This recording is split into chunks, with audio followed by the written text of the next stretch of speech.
Isang senior insurance adjuster ang nakatuklas ng malaking sikreto.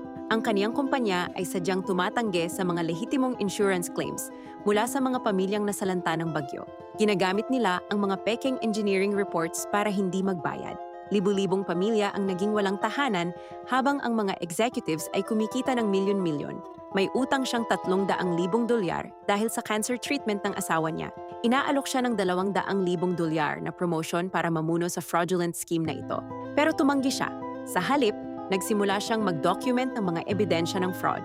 Nang i-report niya sa mga authorities, agad siyang natanggal sa trabaho at na-blacklist sa industriya ng 2 taon. Pero ang kaniyang ebidensya ay nagresulta sa $500,000,000 na bayad sa mga dating tinanggihan na claims. Buong mga komunidad ang napatayo muli. Ngayon, siya ang Chief Insurance Fraud Investigator ng Estado. Ang kaniyang desisyon na harapin ang financial ruin kaysa mag-deny ng mga claims ay gumawa sa kaniya ng protektor ng libu-libong disaster victims sa hinaharap. Minsan, ang tamang desisyon ay hindi madali. Pero palagi itong sulit.